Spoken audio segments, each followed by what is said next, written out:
प्रथम स्कंद चतुर्दश अध्याय। युधिष्ठिर उवाच अर्जुन द्वारिका भुवने गला बांधव दर्शने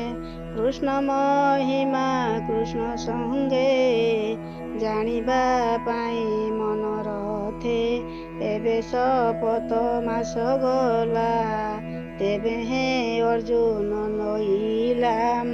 किबा केवण विपरीत तेणु चंचल मोर चित कि हेतु मोर पाश छाड़ी अर्जुन रहे लोभ बढ़ी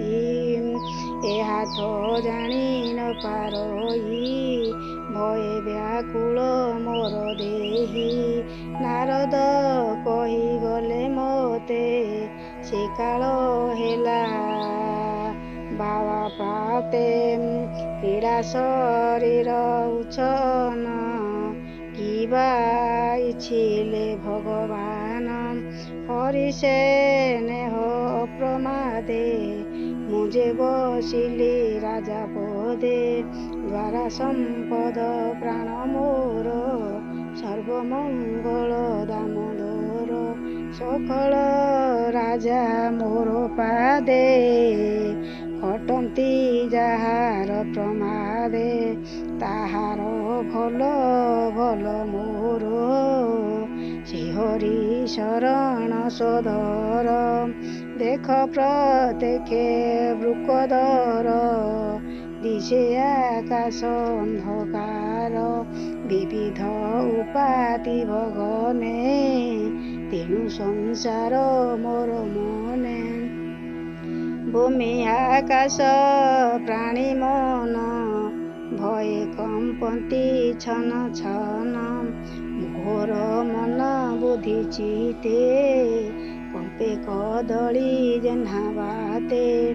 उरुलोचन बाहुमान बामे कंपति घन घन भय कंपई मो शरीर देख प्रत्यक्षे वृकधर एरिष्ट सूचक स्वभावे एसे जे निकटे दुख देवे रवि उदय काले आसी सुगाल जुथे जुथे बसी पूर्व दिगकु मुख करी बदनु अनल उदारी करंती भयंकर नाद एसे सूचक परमाद कुकुर मोर मुख चाही निर्भये रोदन करई शृगाल मोर बाम भागे देव पला बेगे पलांती दक्ष मार्गे आगर आबर सुख पशु जेते मोते शुभंती विपरीते आबर शुभ पशु जेते मोते शुभंती विपरीते ए मोर गज असजेते मोते चाहंती असुनेते जमर दूत प्राय आसी उदले मोर आगे बसी सबदे कंपंती मेदिनी मोर चाहते नुहते दूतुनि प्रति उकूले मुख रावे रावई भयंकर भावे एहांक राव शून्य मोही प्रजाए न रहंती केही देख ए ध्रुम दश दिश अंधार प्राय मोहिरीशे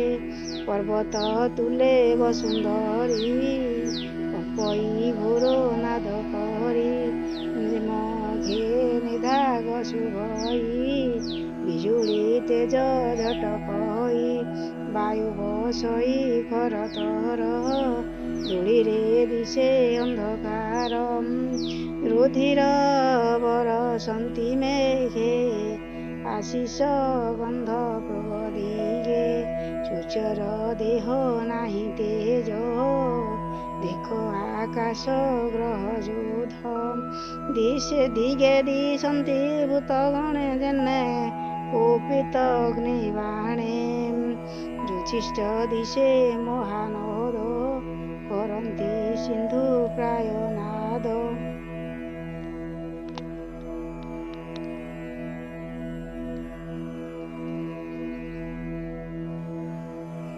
ଜନ୍ତୁକ ମନ ସେହି ମତେ ଅଦ୍ଭୁତ ପୁରୀ ଜଗତେ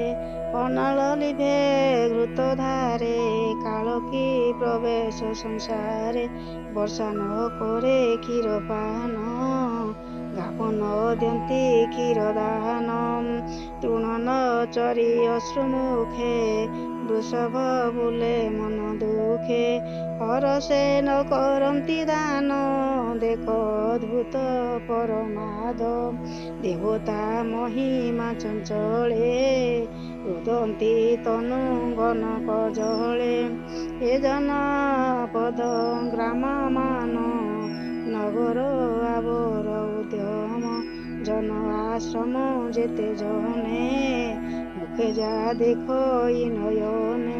সর্বে দিশন্তি হত শিরি চল চঞ্চল বনগিরি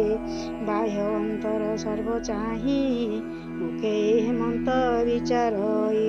শ্রীকৃষ্ণ পাদে লাগি মোহি অতি সুন্দর বিরাজই